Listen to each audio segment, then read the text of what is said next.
The Leading Edge Cricket Podcast. Hey guys, welcome back to the Leading Edge Cricket Podcast, episode 41. The rebranding, the new logos, the riders, the websites, all a work in progress at the moment. Hopefully a few announcements coming in the next few weeks. And today we're going to get stuck into the absolute blockbuster of the summer. It's 5 test matches, England versus India, just how cricket was meant to be. We break down the series, give our predictions, top run scorers, wicket takers, all that jazz. And what about that England spin selection? I'm Rob, one half of the Leading Edge Podcast. And today I'm joined by the man who's just walked 500 miles, either that or he's been in Scotland, my co-host Rich. How's it going, man? You alright? Yeah, doing good, mate. How's the feet? How's walking 500 miles? I've not been walking 500 miles, you wazzock. That's just the Proclaimers. It's just I've been driving. Yeah, I feel like I've driven that many miles, but no, it's been good, mate. Nice week off. Even had sunshine. Got up to my thighs in the sea. In Scotland? That's how warm it was in Scotland. Yeah. Wow. Wow. Times are changing. Global warming's a myth, bro. Oof, tell you what, no, it was good, mate. Really nice to get away, see some family, do all that sort of stuff. Yeah. But yeah, cricket, mate. Does it ever end? Does it ever give us a break? No. It's a 365-day schedule all around the world, and it's the gift that just keeps giving. So let's crack into a bit of England-India action, Rich. Why not start at the squads and start taking us through who's made the India squad, and we'll get onto that England squad selection. Absolutely. Well, we'll just kick it off at the very top, mate. First test, that starts on Wednesday at Edgbaston. This is what we're waiting for. Seems late in the summer, doesn't it, almost, to start a massive test series like this. But we have 5 test matches coming up. Rightly so as well. 2 of the better teams around. Obviously, there'll be a few people questioning England in the test setup. But 2 of the best sides going at the minute. So Edgbaston on Wednesday, then follow it up in Lords, at Lords even on the 9th of August. Trent Bridge, home of cricket on the 18th of August, a GS ball on the 30th, and then finishing the summer of cricket in September, Rob, 7th of September at the Oval. So, India, massive news for them in the squad. Left arm spinner Kuldeep Yadav, 23-year-old, took plenty of wickets in the T20 and ODIs to make his call up well earned. JJ Bumrah, he's in, but he'll miss the first test, while Bhuvaneshwar Kumar is also a doubt after he tweaks his back in the 3rd ODI at Headingley. Outlook wasn't looking good for him probably weeks ago, so we'll need to just touch base on that one maybe. When questions will be asked if he doesn't actually play after he sat out the first 2 ODIs with the same problem, and then he got picked in the 3rd ODI and retweaked it. So I'm not quite sure what went on there, what the thinking was there. It seemed a bit of a weird one. Big favourite of ours, Rob, Rishabh Pant. He's got a call up. Yeah, well deserved. Well deserved. Big fan. Definitely. Averaging 54 in first class cricket. It'll be interesting to see if he gets himself a game. Probably won't, but let's see. You never know. Ridham Sahar, he's been ruled out for at least 2 months. He was the previous first choice wicket-keeper for the test side, wasn't he? So he's not going to be anywhere near the squad. Obviously, they do have depth at the keeper position. So, the squad, Rob, Virat Kohli captaining, Shikhar Dhawan, KL Rahul, Murali Vijay, Cheteshwar Pujara, who's obviously been playing some county cricket with Yorkshire. Ajinkya Rahane is the vice-captain, Karun Nair, Dinesh Karthik, wicket-keeper, Rishabh Pant again, keeper. Oh, but I think he's good enough as a batsman anyway, isn't he? Ravi Ashwin, Ravinder Jadeja, Kuldeep Yadav, as I've mentioned, Hardik Pandya, nice to see him in, Ishant Sharma, Mohammad Shami, Umesh Yadav, Jasprit Bumrah, and Shardul Thakur.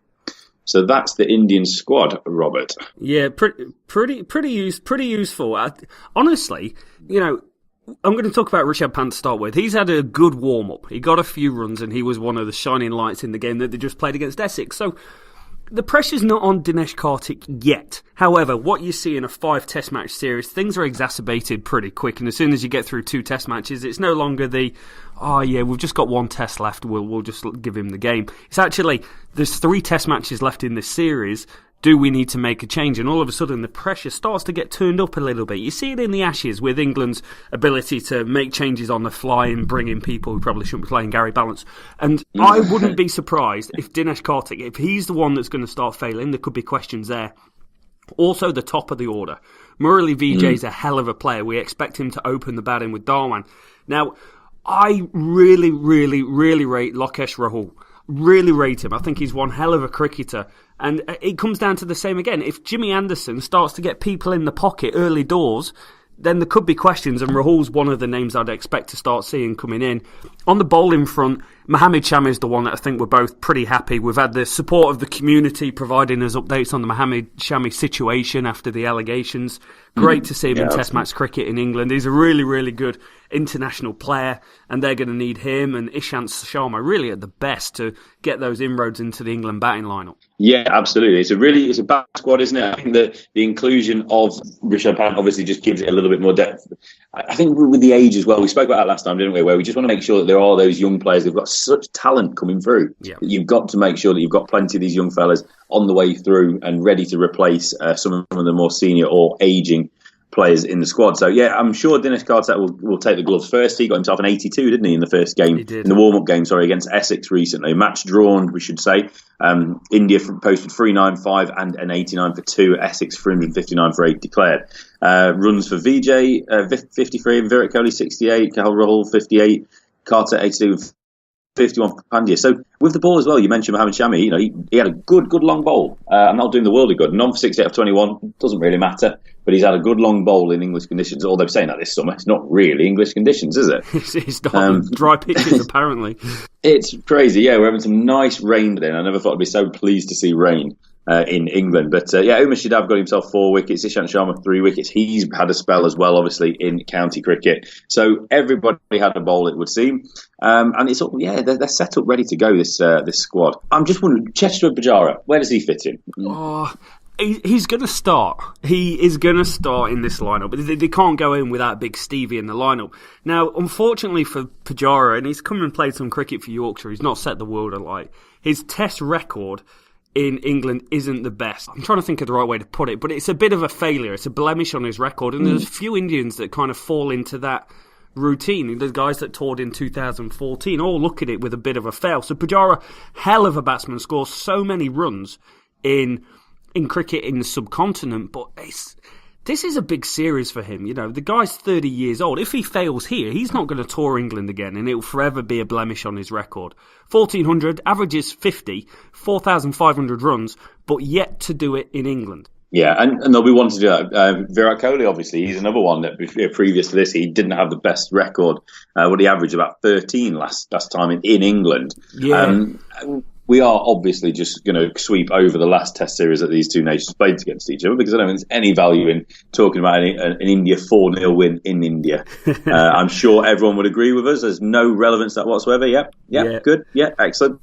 Yeah, right, we'll move on then. Yeah, just the Pujara thing. He fell into a string of batsmen that failed in English conditions last time. 222 runs in 10 innings and an average of 22, past 50 once. The England seamers, who had a wonderful time. In fact, Alistair Cook topped the bowling averages in 2014. Let that sink in. Jimmy Anderson, Chris Jordan, Stuart Broad, they had a wonderful time against this Indian batting lineup. So there's, England have always got questions when they go to the subcontinent. It's the exact same thing when Pakistan, India, Bangladesh, Sri Lanka all come over and play in England and experience a swinging ball on green wickets. Well, it might be a bit more Indian-type conditions, but there's always that question mark. Absolutely. And with the ball, like you say, it's great to have Mohamed Shami back in there. Kumar, as long as he's fit, he's going to be an absolute handful. He'll no doubt have another good series. Sharma as well. He's plenty of experience over here. So the seam attack is shocked, isn't it? Really, it's chock full. Plenty of options for them. It'd be interesting to see if Hardik Pandya gets himself selected. For spinners, though, this is going to be a question on Jadeja. He's, high up there in the rankings, isn't he? Ravi Ashwin as well. So, just Kuldeep, Yeah, the Kuldeep Yadav one's he's forced himself into the Test squad, so you've got to say well played, sir. But he has got guys in front of him that have been there, done that. And they've toured England before as well. You look at the 2014 series, Ashwin was there, Jadeja was there, and they did all right. Jadeja got 25 wickets. Sorry, 9 wickets last time he was there. Not that great. He was 25 maidens, he bowled, Rich. If I look at the right column, I come out with more sense. Close. But it's interesting to see whether he fits into the team. They will like him because they'll see him as the X factor against the England top order. What he did to Root and Bairstow that day, absolutely incredible. Top series. But England started to play him better, and we've seen from people like Rashid Khan, who's gone from being one of the best one-day and T20 bowlers in the world, white ball cricket, to going and playing Test match cricket. It's a completely different game. It's a war of attrition. It's about bowling areas. It's about working a batsman out. There's not just wonder balls left, right and centre that's going to get wickets, or batsman that's going to throw wickets away. It's a different game. So I don't think he will start. I think they'll go with what they know. No.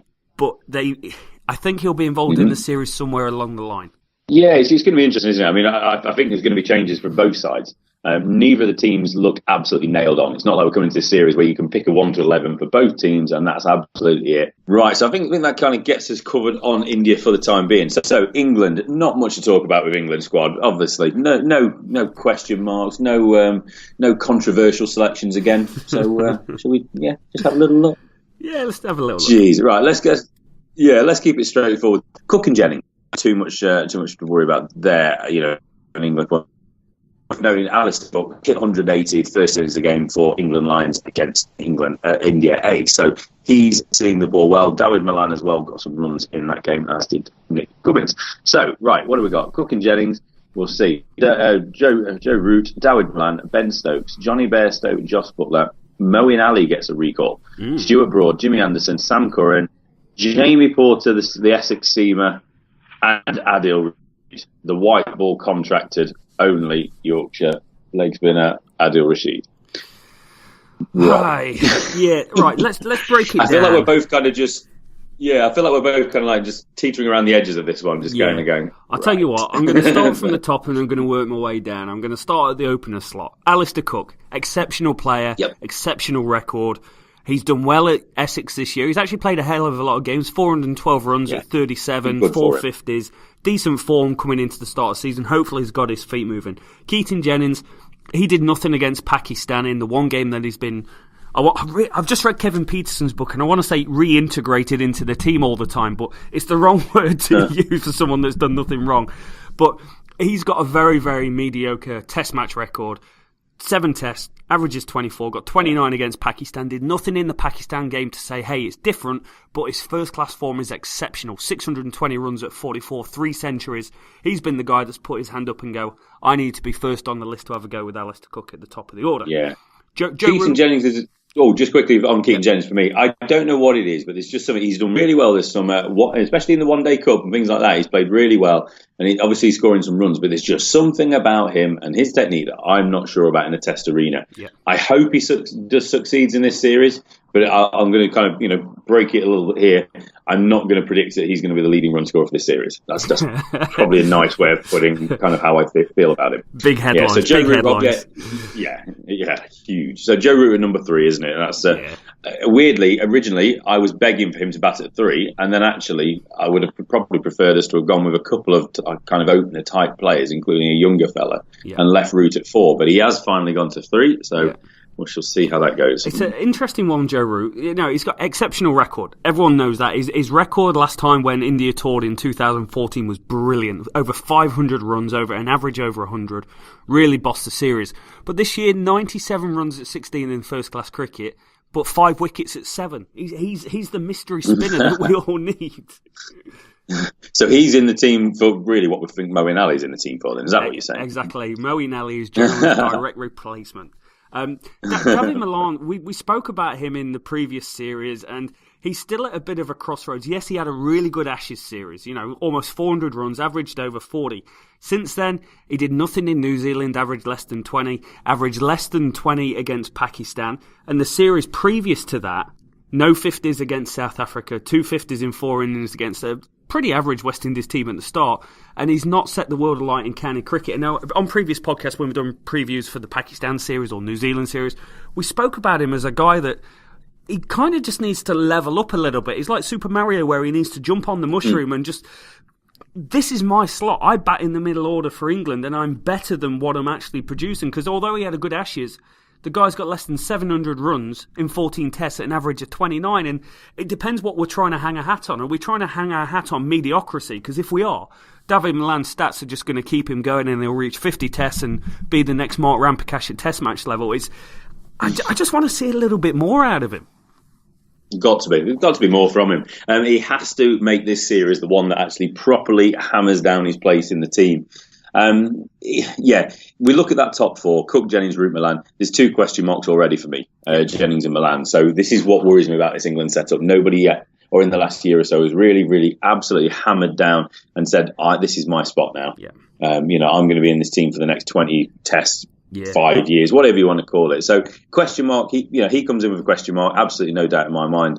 Yeah, you just want to see him do a little bit more. He's got to just step up, hasn't he? He can't just keep chipping away at what he's doing at the minute. Otherwise, it's time to look elsewhere. He does, but hopefully, again, he does well. Yeah, he does suffer from a bit of the Alistair Cook syndrome, where he gets stuck on the crease. He got stuck on the crease in New Zealand, and he nicks off. And you can guarantee that India have been watching that film. They don't need to listen to our podcast to know how to get him out. Yeah. They'll know where to bowl to him. So I think the weird thing from an England standpoint, we are not a very good test match team at the moment. We look at the one-day rankings. If we lose this series, we go below Sri Lanka, and there's only Pakistan, West Indies, Bangladesh, Zimbabwe, Afghanistan, England, Ireland below us. Now, for having that problem that we've got in test match cricket, the actual top 6 or 7 in the lineup is pretty nailed on already, because the next 3 is going to be some sort of manipulation of Stokes, Bairstow and Buttler. And Johnny Bairstow, I think, he's after a very shaky start in test match cricket, he started to turn himself around into a hell of an all-round cricketer, all formats, and should be a shoo-in for this England team. I don't think he's ever going to be a guy that averages 50 in Test cricket, but I think he's the guy that bats at number 6 in your lineup and averages 43, 45 over a Test match career, which it would take because he averages 38 at the moment after 54 Tests. Josh Butler's reintegrated back into the team and done pretty well for himself in the... There's that word again. Stop listening to the book. He's worked his way back into the lineup, and he had a decent run against Pakistan, and he's kind of gone, oh yeah, I'm from the mould of IPL and I can go and play Test match cricket. And he does give England something a bit different down the order. Ben Stokes is a huge discussion point. Still on the podcast. He struggled against India last time they toured. Struggled with the bat. Struggled with the ball. He's got 12 runs at 6 and 8 wickets at 14 in first-class cricket so far. Only played the one game, and he's on one hell of a poor run in Test match cricket. What do we think? Where's he going to bat in this lineup? Because England like to have him in 5. I'd love to see him down the order at 7, maybe. Yeah, I mean, he did. We spoke about how, Bairstow and Stokes swapping spots, didn't we? Yes. Before the Pakistan series, and that is what happened in that one. That's probably one of the only things we seem to get right in our prediction of what the squad would be, or the team.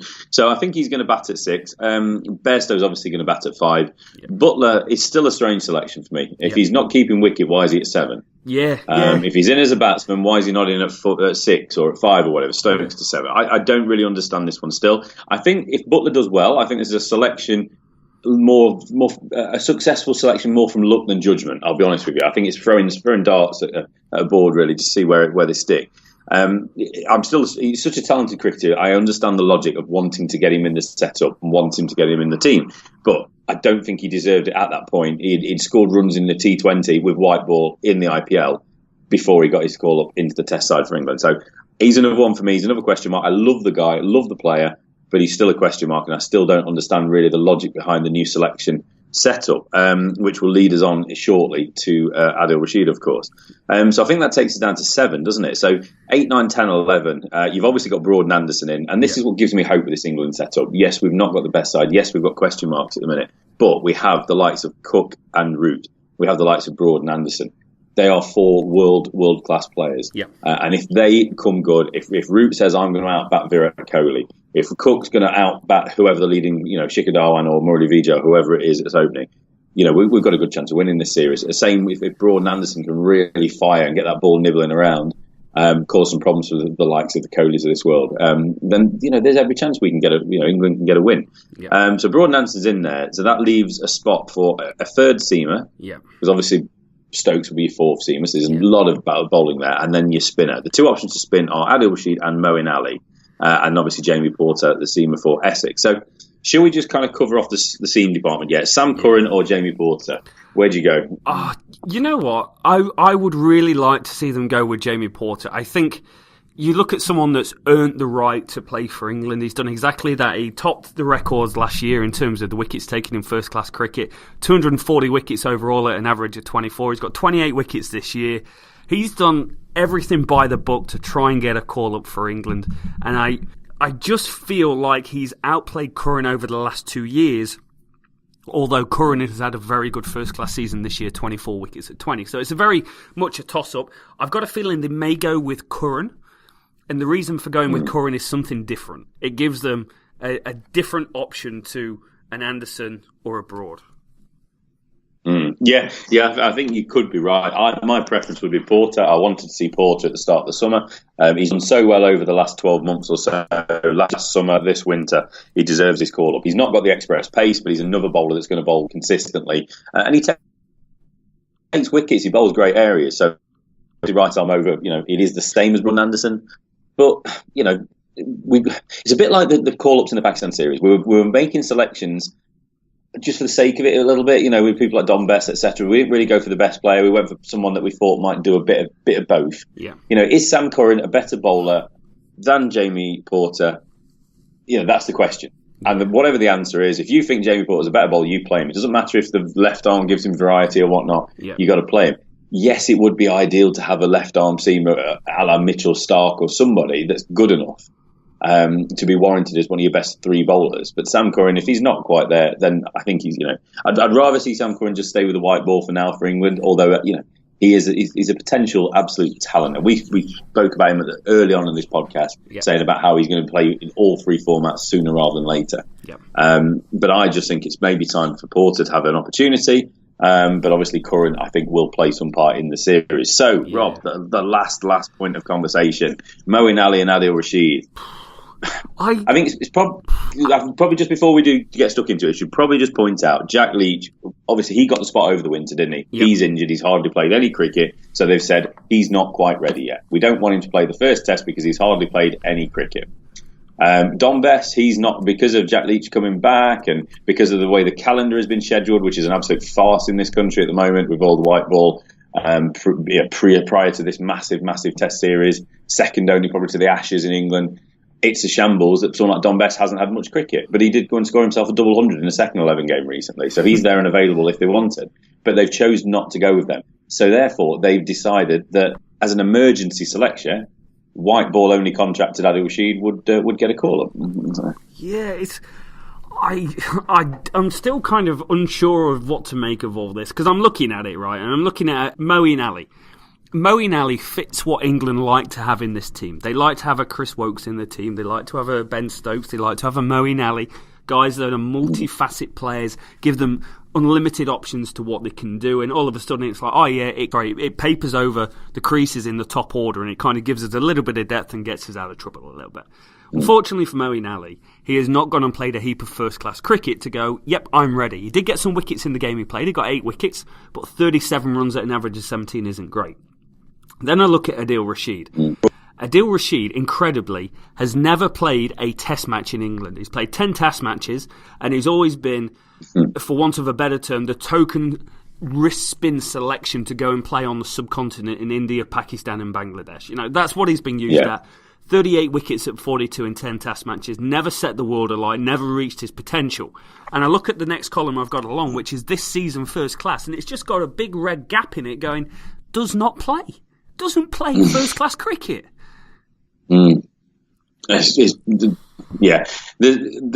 just bizarre beyond belief. I think the selection. I'm a bit like you. I'm kind of the part of me wants to be outraged by the selection of Rashid, especially, but also Moeen Ali, to be honest with you.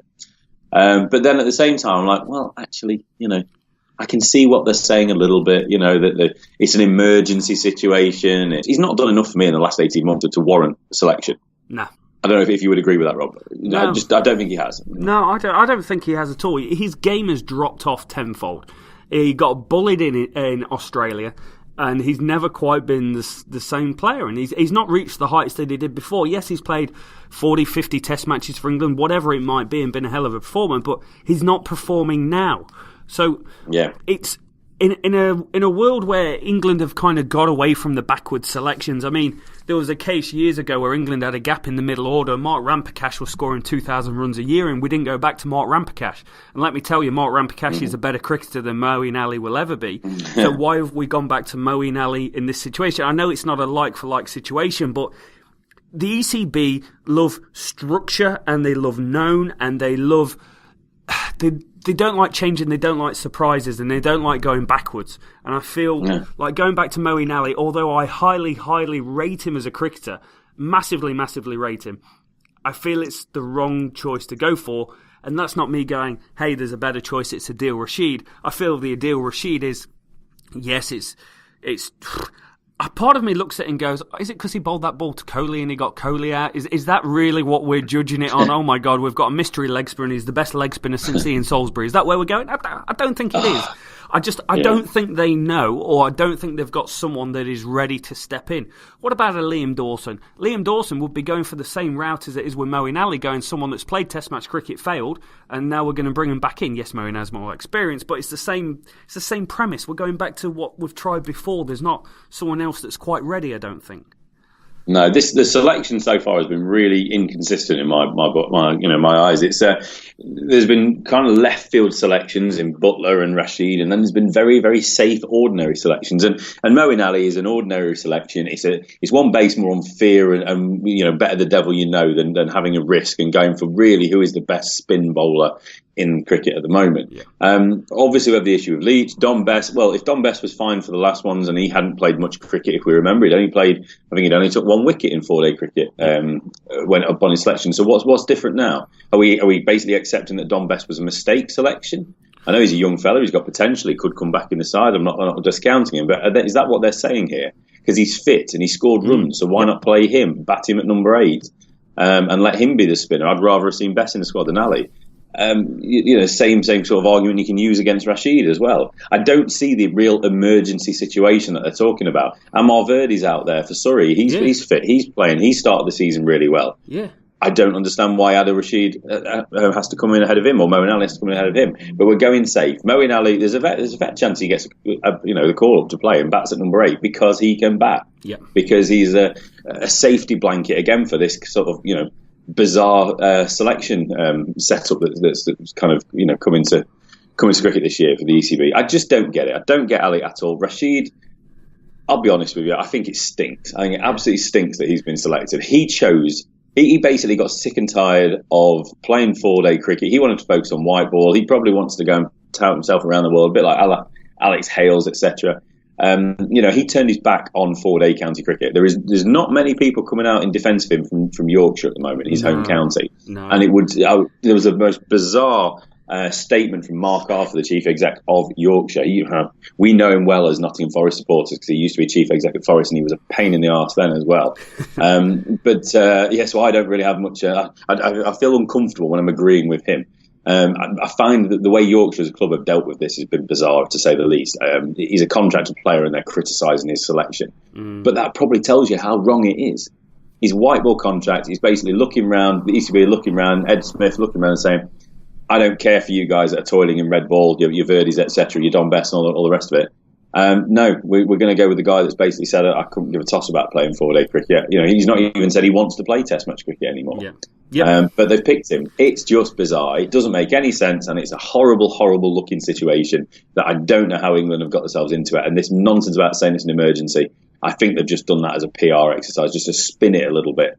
I think they were trying to be all exciting and positive and left field by picking Rashid, but I think it's, with all due respect, it's a load of bollocks. It is. There's two effects. What does it mean for the players in county cricket? They're grinding every single time. You talk about Amar Verdi. Verdi's got 24 wickets. He's the highest wicket-taking spinner in the country on exceptional form. And then if we roll down into the next, there's a big drop-off. So he's performing so much better than anyone else. Then you're talking Liam Dawson, 11 wickets. Samit Patel, 10 wickets. Don Best, 9 wickets. Parkinson at Lancashire, 12 wickets. So there's a huge drop-off. So he's obviously got something about him.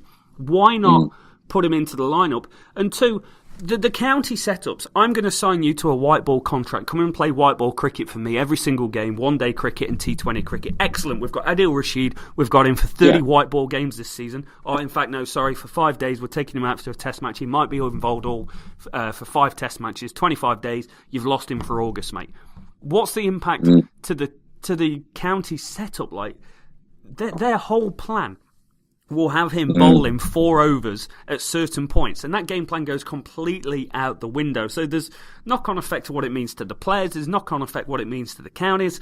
It's a big statement. I'm not sold. I'm definitely not sold on the selection process that is going in through the ECB at the moment.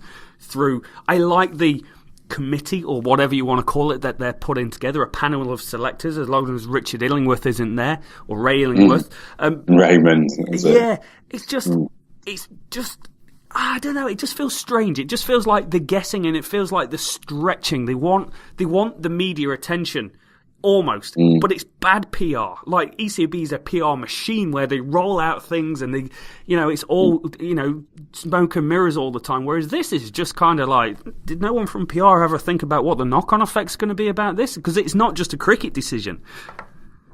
Yeah, no, I 100% agree, mate. It's the setup. We looked at it previously. It's an interesting setup. They wanted to change things. They got sick of doing things the same way over and over again and hoping for a different result. So no problem with the new setup. James Taylor has been announced as a permanent selector. There's a lot of good things coming out there. But it just seems odd. It's almost like it's basically split personality, if you like, bipolar selection. You'll have a really bizarre. Wow, you've got to know your county cricket to see where they've selected these lads from, in your Don Bess and one or two others, and Curran to a point. But then the others are almost like somebody that's hardly watched cricket. Oh yeah, Josh Butler, he plays for England. Yeah, get him in the team. Yeah. Adil Rashid, he's done well playing for England, so he should be in the Test side. Yeah. And it shows so little sort of, I don't know what the right word is, but so little care or love for the county game. It seems bizarre. It seems like they're pushing against the county game, this selection setup. And I just don't see. I'm not seeing a consistent theme so far of what they're trying to go for. No, and that's always a worry when it's coming from left, right, top, bottom. It's one of those, isn't it? I'll have one from the top row, two from the second row. What is it? Countdown or whatever. Countdown, yeah. They're just having a go, and it just seems bizarre. But Rashid, no criticism of him. He came out at the start of the year. He said that's what he wanted to do. We said, what? We understand that. He wants to concentrate on white ball. He's probably accepted that Test match cricket isn't for him, and he's made that decision, which we thought, okay, fine, that's what you want to do. I don't see an issue with it. But to call him back up now is just daft. It's plain daft, and it kind of just overshadows a little bit the build-up, and it takes away a little bit of the goodwill towards this England Test side going into this really, really important and massive series. So here's the question then. So we've got to pick 11 out this England team, and we're almost there, and we need to pick a spinner. Do England put Rashid in this squad to not pick him in the first Test match? Imagine the backlash. Sorry, you can't play for Yorkshire for 5 days. You can come and carry drinks. Yeah, I mean, that all aside, all that nonsense aside, just looking at the squad, I've got to play Rashid over Moeen Ali. Simple as that. He's my spinner. He's not my... He bats a bit, he's an all-rounder, and then he bowls as well. That's not what I'm picking my spinner for. I'm picking my spinner because I want my best spinner. And if this is between Ali and Rashid, Rashid's my best spinner. Yeah. I hope. I do hope. Rashid does give you an option with the bat. He's a very underrated batter as well. So there's our England team. So we've got Cook Jennings, we've got Root Milan, we're going Bairstow 5, Stokes 6, Butler 7, probably Rashid 8. Yeah. Anderson and Broad. And did we select a spinner? Did you go for Curran or Porter? I want Porter in the lineup. I want Porter in as well. Okay, and Porter, he's another one. I'm sure he can hold a bat, but he's not going to come in the team and light things on fire. So you're probably seeing Broad at 9, aren't you? So it's a bit of a 9, 10, 11 tail, but it's not the end of the world, is it? Broad can still slash a few, and it's not like there's absolute express pace, left, right, and centre from India. So. Broad should just be able to be okay enough with the bat at 9. So it's a decent side, it's a good side, but it's got its question marks, and I don't think we're going to have any answers to those questions until we're about 2 or 3 tests in. But it'll be interesting to see who the spinner is in the second test, and we've got to kind of just say that. Yeah, it will be. I think there will be changes, especially if we get a bit of a thumping. So one of the other points of the podcast is we want to get a bit of a game going, and we want to actually measure the predictions that me and Rich give to see how far off we're actually going to be. So the first thing we're going to do is going to break down the top run scorer from both squads. Now, Rich, it doesn't have to be someone in this squad if you think there's going to be a left field selection. I've heard someone's playing T20 cricket or T10 cricket, don't even get me started on that, who might have scored 30 the other week. He might be up for a call-up. But who is going to be the top run scorer in this England lineup? I haven't got a clue. It's such a strange one, isn't it, at the minute? You hope that it's Joe Root, because if Joe Root is scoring a lot of runs, it means England are doing very well. Because if he plays well, England play well, because he is our player now. He's our star man. Alistair Cook, I think he'll have a steady series, but I'm not sure. I would like it to be Root. It was a slightly left field one, I suppose. Bairstow, perhaps, if he comes off. Yep. But I'd probably plump for Root. You're going for Root. I am going to go massively left field here. And right. I am going to go for Keaton Jennings. And now I almost want to give myself a little dead arm for saying that because I'm not 100% convinced. But I've just got a feeling because And I'm putting my faith in the county cricket game. He has played the most county cricket. He's in the best form from county cricket. I'm going to say that he's going to be the man that transfers that form into the Test match arena. Good for you. Thanks, mate. I'm putting faith in his system. Top wicket taker for England. Broad or Anderson, isn't it? I think you can't look past them. I think toss a coin, really. I think Broad will come back into good form. I think he'll have a great series, but I think Anderson might just pip him. As long as they stay fit, of course. Yeah, got to stay fit. Now, I have not got the same thing where I'm going to go for Adil Rashid or Moeen Ali on this, unfortunately. I am going to go for... Just to be different, I'm going to go for Broad. Yeah. I don't think we can look past that, can you? It's the same with the runs. If there is a selection, say someone gets injured and someone gets called up like a Nick Gubbins or somebody like that, then you can see potentially someone coming in having a really good series. Same with the ball. There might be a selection there that we're not really thinking of. Yeah. But if someone gets injured, someone comes in. If, for example, Jack Leach comes in the team in the second game and bowls well, or another spinner, there could be somebody in the conversation that was not in this team, but I don't think we can look past Broad and Anderson, not in English conditions. In fact, I'm going to change my selection from Broad, and I'm going to go out there again. I'm just putting it out there today, Rich. I'm going Ben Stokes. Wow. I know, and there's another dead on for myself, but I don't know, I feel reintegration into the team from Punchgate. He's at the point where I know that word, he's back in the lineup. He's struggling, but his bowling in his first class game he's just played in has been pretty good. 8 wickets at 14. He's bowled against India before. He's been in the IPL. I just feel this is a bit more of a known playing against India for Ben Stokes, and I feel like that known might be a good environment for him to be able to move forward and get past what's been a bit of a mess. Yeah, I like this. I like it as a shout, mate. I do like it as a shout. So I know we're going to go on to India in a minute, but I just want to ask you a question, really. Some of these England players, a lot more England players, we say, played T20, played IPL now. Yeah. Butler, Ali, etc. Stokes, one or two others. How do you think that's going to kind of impact on the series? How much these teams now know each other? Not just on the field, not just watching techniques on laptops, but actually playing with each other, playing against each other in other formats in India. Getting to know each other. How much do you think that's going to impact the series?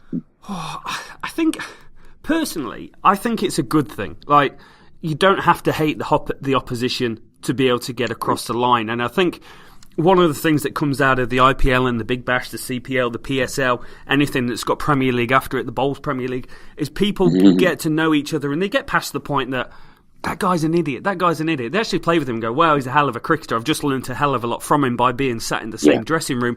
And then when you go over the white line, it's back to playing on the game and you want to get one up. If you're mates with someone doesn't mean you're going to go easy on them. It means it's a bit of banter afterwards, and the next time you're in a net with them playing in some selection random 11 team in India, it's like, hey, I got you out, man. I got you out. I know how to get you out. I think it adds to the game and it takes away the real nasty negativity that sometimes can be wrapped around a couple of the Aussie players, maybe. Yeah, no, I think you're on the right page with that, mate, definitely. Well, it's a bit like me and you, wasn't it, buddy? If we ever played on the opposite teams in any games, you'd like to chuck them halfway down the track, try and break your own toes, wouldn't you, when you were bowling at me?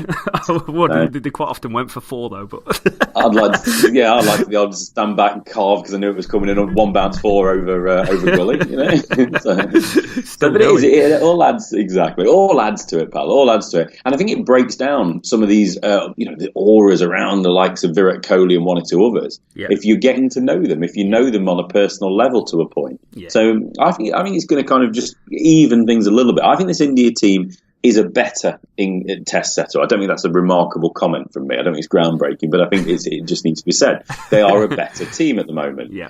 But I think in English conditions, with the fact that we've got 4 world-class players and we've got 1 or 2 others, the Stokes and Bairstows perhaps that could, if they fulfil their potential and have some more consistency, get towards that conversation. We've got match winners. And I think conditions, match winners, and the fact that these teams, we're not intimidated by a name anymore. We're not looking at Virat Kohli and having no idea what he's about, who he is as a man, and running up and bowling at Virat Kohli, the legendary batsman. It's Virat Kohli, he's a good batsman, but guys know him. I think it will just we might be overcooking it a little bit, but I think it will just help this series. And I think if anything, it'll help. I think it'll help England a little bit more. But at the same time, I'm sure there's a benefit there for India. But anyway, we digress, Rob. We digress. So, you want to do the predictions for the Indian setup as well? India, yeah. I am going to put my hat out. It's not going to be Virat Kohli as the top run scorer. I'm going with Murali Vijay. Okay. Reasoning behind that is he had one hell of a series back in 2014. I think he's He's got the ability to just be Mr. Consistent in this Indian team. Yes, there's pressure. Lokesh Rahul, I really, really rate him. And I'd love to say Rahul is going to be the man coming in. I don't think it's going to be quite as easy for Anderson and Broad as it was last time. I think these are better players. This Indian team, they've done a really good job of actually keeping the same core members of the team from the 2014 squad through to 2018. And that's one of the reasons why they're number one in the world. Yeah, definitely, mate. Definitely. I find this Indian team very difficult to predict who's going to be the top run scorer. I like Shikhar Dhawan. I don't think it's going to be typical English conditions with the dry pitches. But he's got to make sure he can see the new ball off, hasn't he? Anderson bowling around corners for the first 10 overs. Him and Broad, getting that little bit of movement. So if he can play the new ball well, then I think that he can score quickly. He can score in different areas, and I think he's got a game that's set up to score a lot of runs over here in the conditions of this summer. It's a different summer. So I think Shikhar Dhawan, but I don't think you can really look past Virat Kohli. I'm being obvious, but I think it's going to be a Joe Root Virat Kohli series with the bat, and I think those boys are going to be kind of outscoring each other. I think they're the ones that are going to be going 1 and 2 and trying to fight who's going to be the number one batting presence in this series. Yeah, I think we said it when we spoke about the one-day review. It's you target your opposite player. So it's Kohli versus Root. It's Bumrah versus Anderson. It's Cook versus Dhawan. These are the matchups. I've got to score more runs than their opener. That's my job. I need to score more runs than them. Kohli, I need to do better than Joe Root this series. And poor old Indian bowling lineup, they need to keep up with Anderson and Broad, which they may be able to do, but I'm not entirely sold. So moving on to keeping up with Anderson and Broad, who do we think is going to be the top wicket takers? Yeah. Question marks really are Bhuvneshwar Kumar, Jay Bumrah. Bumrah's going to miss the first test, as we've heard. I assume that's still the case. Obviously, been on holiday this week. I've just not been absolutely, close over, who's doing what in the Indian setup. So is Kumar fit? Is he going to play? Because if he is, and if he can get 4 or 5 tests in, then it is absolutely every chance that he's the leading wicket taker for India. Ishant Sharma, perhaps, if Bumrah's not fit. Mohammad Shami. I think it's going to be a seamer. As good as the spinners are, England players know enough about Ravi Ashwin, Jadeja. And I think they're getting to know Kuldeep Yadav, but I don't think Yadav's going to play enough cricket in this series to be the leading wicket taker for them. Like I say, I think I wouldn't say we've worked him out, but I think they're starting to understand now, aren't they? They're starting to pick him. So I don't think it's going to be a spinner. So it's down, isn't it? It's for me, I love Bumrah. If Bumrah was fit, if Jasprit Bumrah's fit, then he's my tip. But the old Bhuvneshwar Kumar would also be there as well. So I'm kind of dancing around this a little bit because I don't know. It really could be one of 3 seamers. One of 4 even, if Ishant Sharma plays. Do you want me to tell you my pick? Yes. I am going with Ishant Sharma. And again, I'm putting faith in county cricket and first-class cricket. He had a good 2014 series, 14 wickets at 27. Not bad. Kumar was better, but the fact that he's come over here, he's played first-class cricket, he's played one-day cricket, he's played T20 cricket. The guy's just loving playing cricket, and he even got a 50. So, going with a man in the form, Sharma, he's my top wicket taker. Do you know what? I think I'm going to join you on the Sharma. Yep. I like that shout. I'm just trying to think about the conditions as well, and I think he's going to be able to get some bounce and some pace out there as well. An outsider though, if I want to just put a little outside bet on India, Shardul Thakur, seam bowler. He swings the ball, moves the ball around. He could be an interesting one. If Kumar's not fit, they'll want that similar sort of bowler. I know Mohammad Shami can do that job, but I just wonder if Thakur may be a player that, if he gets given the opportunity, could take wickets in England. Yeah, interesting. And then going into the series, so it's the bumper. It's the big grand finale of the English summer. 5 Test matches. What's the overall score going to end up? And again, I'm happy to go first on this if you want. And I'm getting a bit of a dead arm round here because I'm going for. Strangely, I'm going for an Indian 2-1 victory. I think there'll be some rain. 2-1. There'll be some rain, which is going to cause a couple of draws. But I actually think, rightly or wrongly, I just feel that this Indian team is more established than it was 4 years ago. They, like I said before, they've played together. They played together for a long period of time, had a lot of success all over the world. And I think that breeds adaptability, and I think they will adapt to the English conditions better than they did previously against this England lineup, and they will win 2-1. Okay. That's two games drawn. Yeah, the weather has certainly changed in the last few days here. We've had about 6, 7, 8 weeks of literally no rain, and now it's suddenly thunderstorms and whatnot over the last few days. So all depends on that. I think we're set to be relatively fair again, but we are playing late on in the season, aren't we? So I think we'll definitely lose at least one to bid a drawn. I'm going to go. I think if we play all 5, I'm going to say 3-2. 2. Hang on. Oh. If we play all 5, it's going to be 3-2. But if we lose 1 to the rain, I think it's going to be a 2-all drawn series. Which would mean India retains the honours, let's say, after their 4-0 win in India in the last series. So 3-2 to England. 3-2 to England. I like it, Rich. I like it. Being brave. I want to go. It's going to be an England win. I've kind of been beaten down as an England Test match fan over the last few years, and the collapses that the England team have are on level with the 1990s, and the ability. I was reading Kevin Peterson's book. Did you know I've read Kevin Peterson's book lately? One of the things they spoke about there in the England dressing room is the ability to score 386 runs. And 386 runs was the magic number put on it by the statisticians in the squad, who said if we score 386, there's a 99% chance that we will win this game in the first innings. And okay, interesting. I struggle to see this England batting lineup scoring 386 enough to win.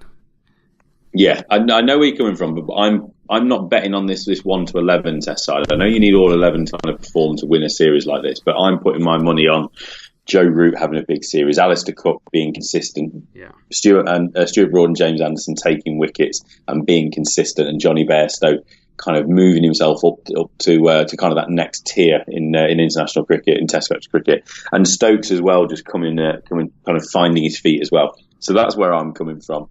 I would like, just if I had to kind of throw another little random out there, like I have done for Shuttle the Girl for India, is I think by the end of this series, England are going to have a spinner that we're confident going into the winter with, and we're going to have a batsman that hasn't played yet, who's going to be potentially solving one of our problems, maybe like a Nick Gubbins or somebody like that. Okay, that's interesting. So regardless of the outcome, I think we're going to be in a better place going forward with the actual lineup than with all the question marks we've got at the minute. Yeah, very interesting. Excellent. Good takeaways that, Rich. Good conversation, guys. Let us know in the comments below who you think is going to win the series. And if we've got any of the selections wrong, let us know below. Rich, anything else from yourself on the upcoming series? No, just looking forward to it. And it's a different outlook for us now. Obviously, since we started this podcast, there's a lot of people over joining us, listening in from India. So it kind of gives it another angle, doesn't it? We know we've got some confident Indian cricket fans out there, don't we? They're not shy about telling us how good India are and how bad they think England will be. So it just gives it that extra little bit of needle, doesn't it? I'm going to enjoy this. It's going to be fun, one way or the other. Either we're going to get the mick took out of us, or we'll be doing a little bit of that back, won't we? So it's going to be good fun. I'm going to enjoy that. It's going to it's going to be really good fun. And I want everyone to just keep engaging with us and telling us what's going to happen and what we've said that's wrong, with regards to selection. Yeah. And who the key men are going to be for England and India as well. I think I'm going to be really interested to see all people's perspectives on that. And Adil Rashid. Talk to me. Talk to us. The Rashid. It seems a long time ago. We spoke about that now. But yeah, very, very exciting times. Great end to the summer having India over here for 5 tests. But guys, as always, you've been legends.